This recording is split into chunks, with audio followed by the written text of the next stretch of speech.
Hi everyone, welcome to the Soft Skills Show. Today we are going to talk about management and leadership. And for that, I have an amazing guest. He is a founder of TMB Analytics, and he started his journey in the data space from 2004. So it's a lot of experience that we can share with him. Another thing is that he loves to create trainings, courses for people that is enthusiastic about data, but he does every day this with his own team. So he shares his experience with all the community to improve the way that we approach in the management and in the leadership. So today we are going to talk about amazing things and about his experience. So welcome to the show, Matt Brattin. Thank you so much. It's a pleasure to be here. I'm so excited that we could make this happen, and I'm looking forward to the conversation. Thank you. And let's go straight to the point. So let's do it.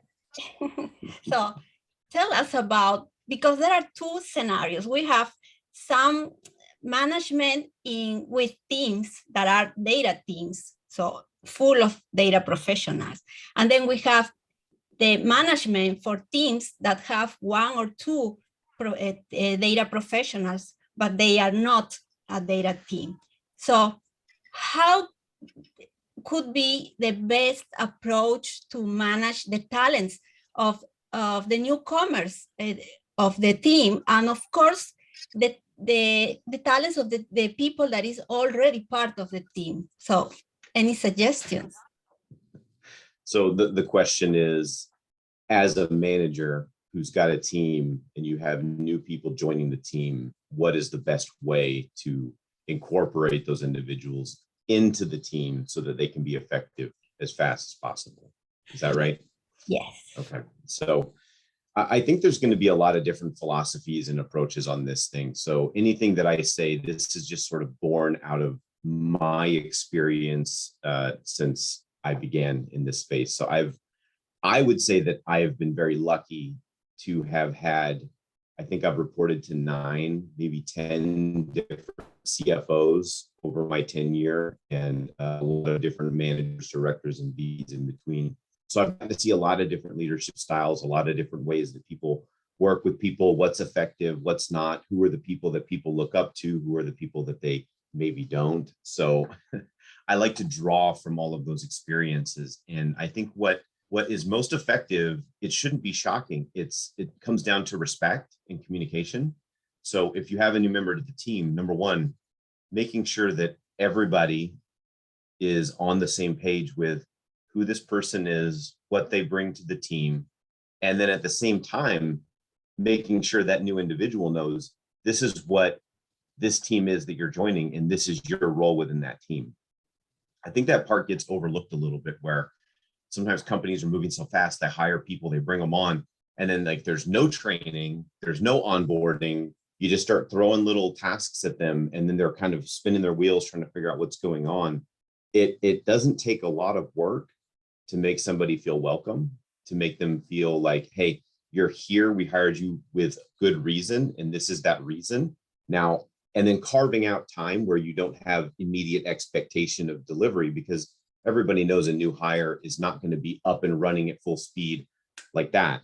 There's an onboarding process. So take advantage of that time and make sure that you're feeding them information that's going to make them be effective. So introducing them to the team, making sure that, again, they know their role within the team, where they fit, and then amongst their peers and as the manager, who's good at what, who can help you with what. If you have questions about this, go to that person. Questions about this, go to that person. And then you need to go beyond your group. This is another place where I think mistakes get made, is you get onboarded to a team, and then you spend your first however many days with that team, and you forget that there's a company around you, right? There's other departments, there's stakeholders who rely on the work that your team is producing. You need to get out there and meet those people. So as the manager, I think it's incumbent on them to have you come in, be prepared, to have them have quality time with each of their peers, discuss, what it's like working there, the different types of tasks they could do, show them the type of work, and then set them up with time to talk to stakeholders. Even if they may not even be a direct interface at any given time, it's important for them to understand, hey, this is the head of marketing and this is what they do and this is how they think and this is how they look at the business. Getting those additional perspectives is super important.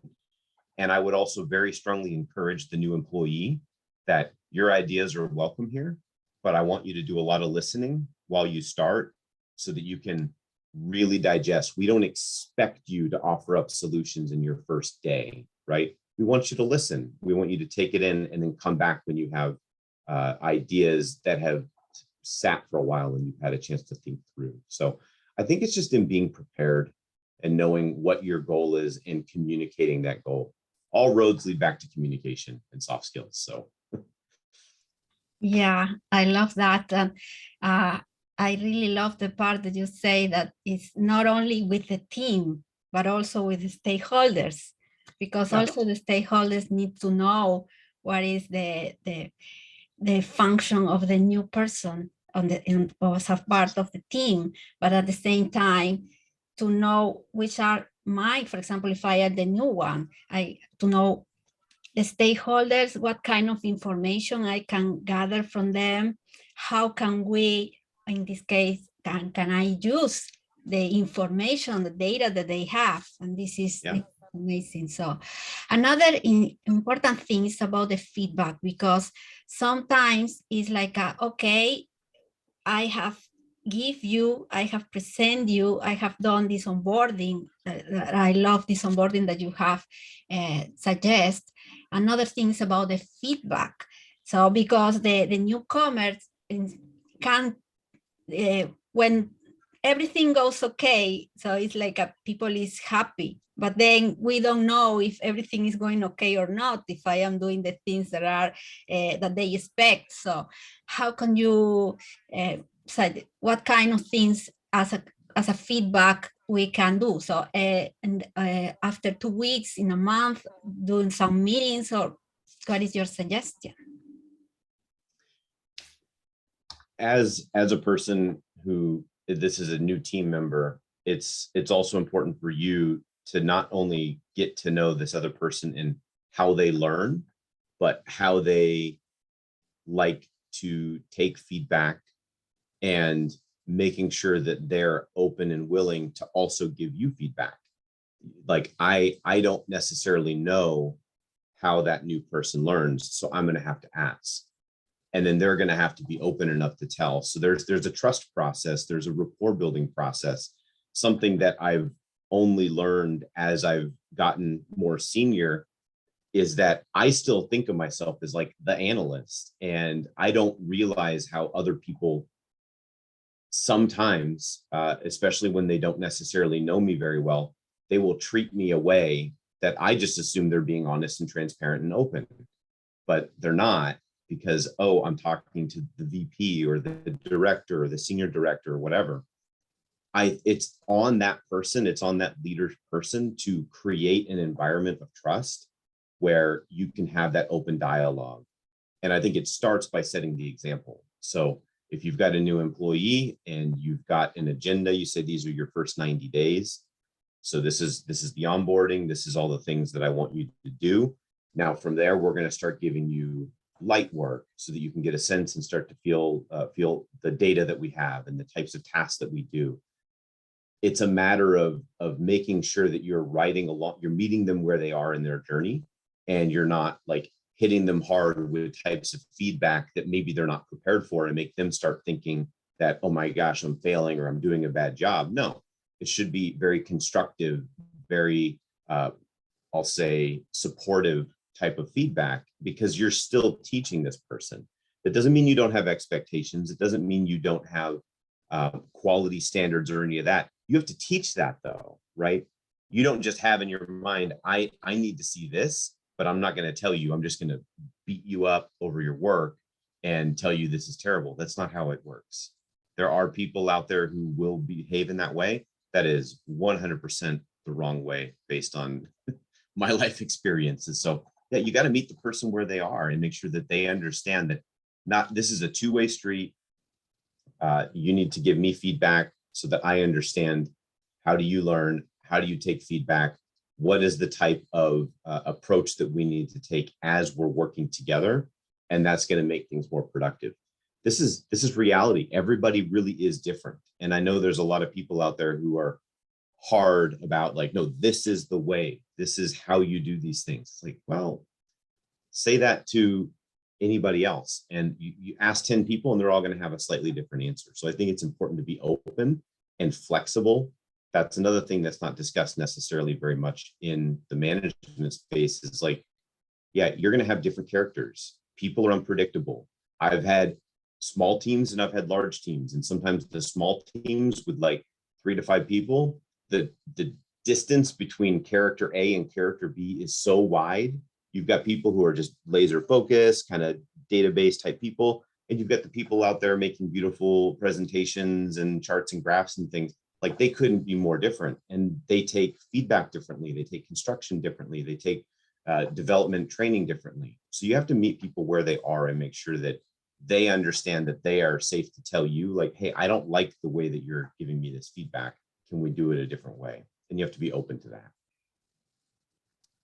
Awesome. And you have shown with the description that you have done your skills on coaching and mentoring, because what you have said is exactly what a coach of a mentor needs to do and the way they need to think, because it's different. So a manager needs to have like a bunch of skills, but the most important to be human-centric is mentoring and coaching. So that's awesome. So I'm really, I'm sure that your team, the members of your team, are so lucky, because it's like wow, to have a manager that is a coach and a mentor.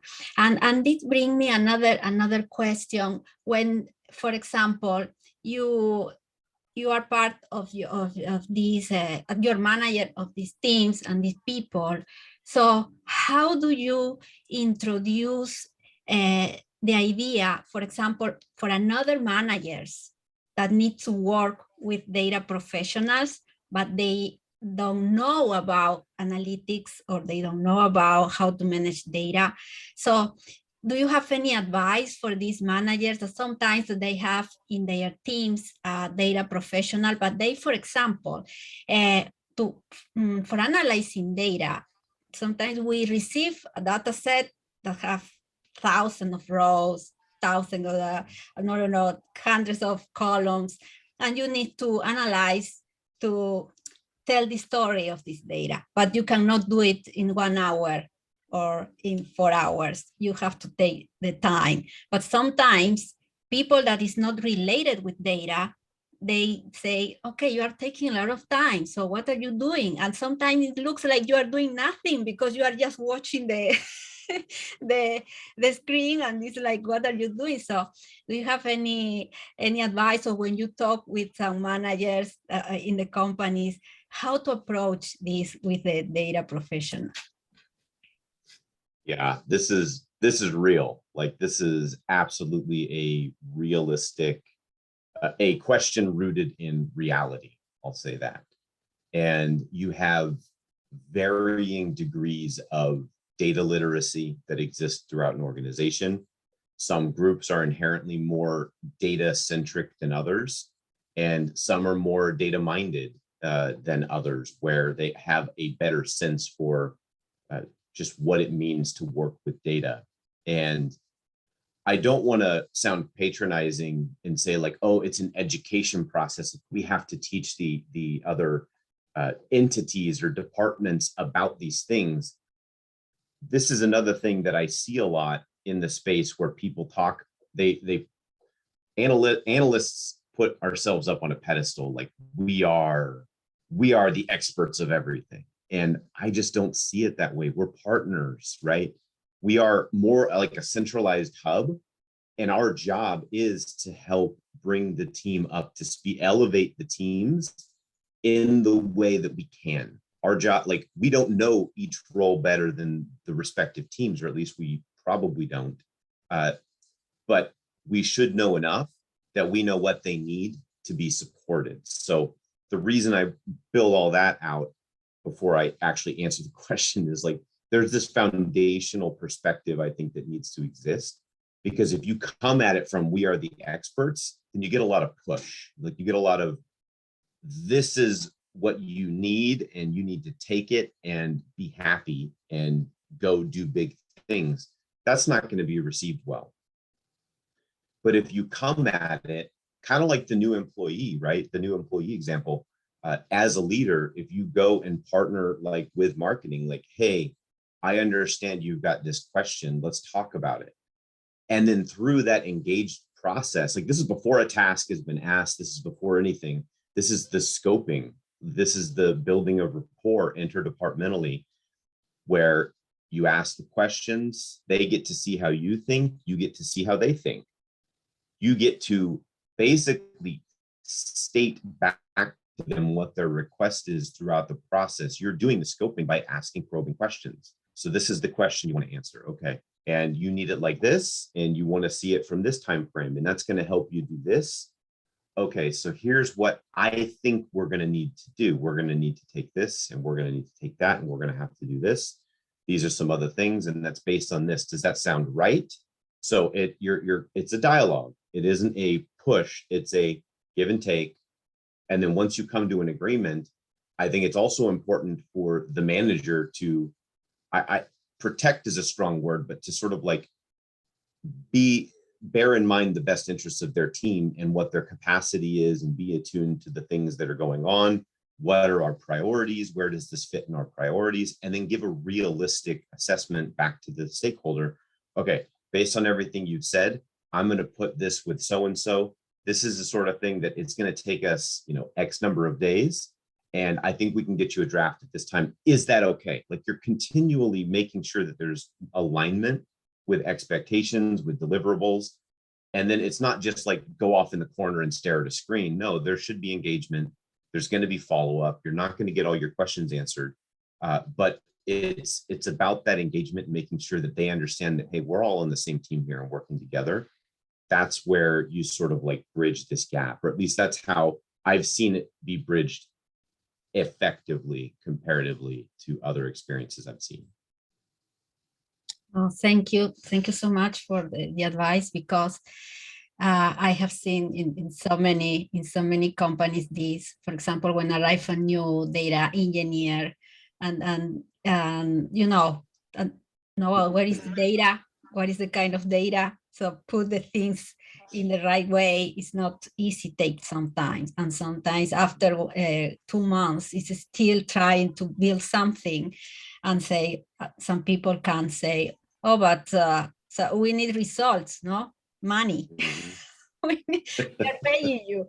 So yeah, these are the kind of things that sometimes with this is, but okay, not everyone needs to know about everything about the data or how we need to do with data, but to have the sense that data is a value for the company. If you want to you need to invest in resources, but your best resource is your data professionals. So give them the space and give all the resources to make them to put their talent for the company and to do the best with your data. So this is more or less the method that you have give us today. And another thing is about looking from the data professionals that come and the newcomers in a company. So how, any advice, how can they add value from the beginning? Because sometimes it's like, okay, you maybe take some time in this project because it's a middle or long-term project, but then maybe you can start doing things that are significant for the company from the beginning without knowing everything about the data. So how could you, so any advice for the data professionals? I think so. And for a newcomer to a group, now we're the flip side, you are the new person. I cannot overstate enough the value of listening and listening with intent. it's more than just listening to the words. It's paying attention to who's asking, who's talking, I'm going to get a little bit like corporate psychology here, but understanding as quickly as you can, who are the decision makers, who are the people who are driving work in this organization, and what are the types of questions that they're asking. There's this thing that happens in companies, and I think just with humans in general, where we like to complain. If given space, people will complain. There's this water cooler talk sort of situation. Companies are no exception. Managers are no exception. They will complain. And a lot of times there's gold in those complaints if you're somebody who's, especially somebody who's new, right? There may be people who are just fatigued from hearing people ramble about questions, but like they never actually address them. I'll tell you what has been the key to unlocking upward mobility in my career has been coming into a company, and instead of being a bull in a china shop where I see, oh, you guys are doing this wrong and you're doing that wrong, and we need to do this and we need to do that. That's no way to win friends and influence people. You may be right. That's the hard part, but you need to earn that right to speak that thing. And you do that by listening and asking smart questions and understanding this is why this company does things the way they do. This is how they do it, and this is why. If you don't understand those things, you haven't taken the time to learn, any guidance, direction, or feedback that you have to give is going to be not just met, like fall on deaf ears. It's going to be met with resentment and resistance, because how dare you come in here without even knowing what we're doing and give me feedback? Again, it might be right. In fact, if it's right, it's probably going to create an even more negative reaction, because it's like, this person. But if you come in and you're patient and you take the time to ask the questions, then you bring your, okay, I understand we're doing this and we're trying to get to this result. What if we did it like this? Or even better, go do it and then say, look, I understand we do this and this. I did it this way and I got the same result and it took half the time. And check this out, it does all these other things too. Is that valuable? And then you start to have a dialogue with the other person or the other stakeholder or your manager or your team member about, okay, now this is ours. Let's work on this and build it together. You do a couple of those, you get some quick wins, people start to take notice. And next thing you know, you're going to be in a very good position for growing and developing and doing a whole bunch of other cool things. So it's listening with intent and always looking for opportunity, but making sure that you've got your ducks in a row before you make your move and show your cards and go, look, I've paid attention. This is what I think we could do. What do you think? Maybe it'll work, maybe it won't, but my goodness, it's been very, very impactful in my career so far, taking that sort of an approach. Thank you so much. It's really valuable, your experience, because it's true. It's like understand the mindset, not only about the company, but about the people, because at the end of the day, people is the company. So we have different individuals and all these people together make the company. So that is something very interesting to see that point of view. And now okay, thank you for sharing your experience and absolutely all these advice and suggestions, because they are very valuable. But now I want to know about your projects. I am your #1 fan of your YouTube channel, because I have to thank you, because thanks to you, I decided to start my Google Analytics course because of awesome. you. Yeah, I love you. Take the time to do the course and to do all the videos to do this, your opinion about this course, and it's awesome. So tell us a little more about your channel, because you have different point of view in your channel. Yeah, no, I appreciate you giving me the opportunity to kind of talk through some of the stuff I'm working on. So by day, I'm a VP of analytics for a SaaS company. And then by nights and weekends, my passion project is TMB Analytics. And what that is really my place to build content that is intended to help people who are interested in getting into analytics with a little flair for Excel. I'm a big fan of Excel, and I've used it to great effect throughout my career. And I see there's a lot of interest in it out in just the universe.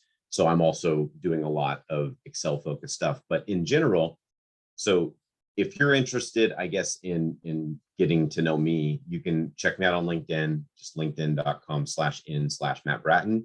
I'm generally pretty engaged. I like to share comments and thoughts and reflections, and I try not to be too cheesy. I try to be like kind of realistic in the things that I share. So I really enjoy the platform. I think there's so much potential on LinkedIn for people who are looking to land new jobs, pivot, learn from other people. It's a great place. YouTube was something that I spun up my channel during COVID, during lockdown, like a lot of people. And it really took off once I jumped into the Google cert, like you mentioned. And I did a full 8-part playlist where I worked through each of the different modules. And in fact, I'm getting a lot of requests now for me to go back and do some of the capstone case studies. So stay tuned for that. I'm probably going to try to rock out some of the capstone case studies because that was something I didn't really do. I talked about them, I didn't actually do them. So, but yeah, that's just youtube.com/Matt Brattin. I've got a channel, and I do all sorts of different tutorials, small lessons. I have an Excel for analytics playlist that's gotten very popular recently. So it's just a really fun place for me to do more long form video content, which is something I enjoy. And I've also been experimenting lately on TikTok, which I never thought those words would come out of my mouth, but the platform, their algorithm is really smart, and it's a way to really test out content very quickly because it's either going to get picked up or it's not. And if it gets picked up, you know that that's something that what's happening is like I'm taking good content from LinkedIn, I'm repurposing it and doing it in a different way on TikTok. And then if something works on TikTok, I'm taking it and I'm sharing about it on LinkedIn. So like there's all this I'm trying to figure out how all of these things interplay, but it's really fun because I can show my personality differently on TikTok than I do on LinkedIn, than I do on YouTube. But you get the full flavor if you kind of check out those different platforms. But my name is Matt Brattin. That is my handle on all of these places. I'm also on Twitter and Instagram, even though I don't really use those very often. So and then as far as the course, the program that I've got out there right now, it's called the Analytics Career Access Program. It's got several modules. I've got my page open over here, but there's a foundations course that's free. It's the first section where it lays the land of this is what it means to be an analyst. These are some of your career options. This is what the career trajectory might look like. And these are the types of companies that hire analysts and what they do there.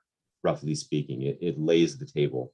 Then from there, I have this analytics practicum, which is a very involved multi-part process where I wanted to do something different. And I'm basically role playing like I'm the CFO of a company and I'm asking you as a new analyst to do these tasks. And as I'm doing it, I'm also training you up. So it's like you're working with me on a team and I'm teaching you like the basics of doing certain things in Excel, and these are questions that we need answered. Can you go do it? And then, oh, by the way, I'm going to walk you through it. That's like the crown jewel, I think, of this thing. And then I've got a profile blueprint that's going to get into how to get your LinkedIn, how to get your resume, how to get your portfolio up to snuff, the application game plan that works through the process of applying for a job and all the things that you need to do. And then there's an interview workshop where I talk through how to be effective in an interview process. And then there's bonuses and other discounts and things that I've got in the program that, I'm very proud of it. And I think it's barely getting started. Like it is just at the very beginning of this thing. And I've got tons of big ideas for where it could go, but I think it's exciting. I really enjoy it. And Yes. I'm developing a small community of people who are also into it. So it's cool. Yes, I love your program because of that, because it's like you taste the real flavor of data space, because you are training on and sharpening the skills that are needed to enter to a team. And from the beginning, start doing things. So that's awesome. It's not just a structure and then you have to the foundation, this, and then you finish and then you don't feel that you are doing things. So, but in your program, it's okay, straight to the point, let's do this. And then you have the YouTube channel, because I have noticed that the YouTube channel is like, okay, you need more about this.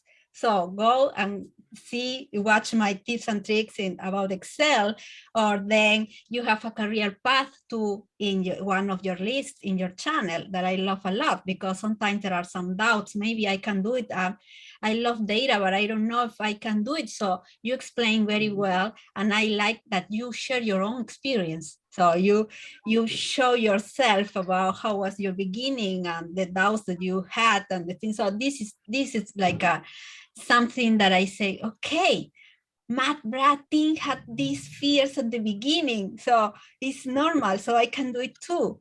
So thank you so much for being so caring and for sharing about your experience, because I think the data community is they love you because of that, because you share and you are always mentoring and you're always sharing the things that are happening in your day by day, and that is nice. So I love to follow you on LinkedIn. I'm going to leave all the links and this TikTok, please. I need to start like navigating in TikTok. So soft skill show needs to be there too. So I'm going to learn Absolutely. from you, because this is fun. It's another way to communicate. So all the Absolutely. best with this new phase of your sharing and caring with the community. And thank you so much, Matt, for your time. I know that you, now that the doors are open again to the world, you are traveling and doing a lot of things. So thank you for your time, for being today here. So we have a huge gap in the hours. And Matt, it's like 7 a.m. start the show for him. And thank you so much for being today and for sharing all your experience. You're awesome, Matt. Thank you. Oh, thank you. You're awesome too. And it's been my pleasure. I really enjoy this. I enjoy your content. So thank you so much for giving me the opportunity to come and talk to you today. Thank you. Thank you, everyone. If you like this episode, that was awesome with Matt, please hit like. And then if you want to have more about content about soft skill show, please hit on subscribe. And thank you so much, and see you in the next episode. Bye.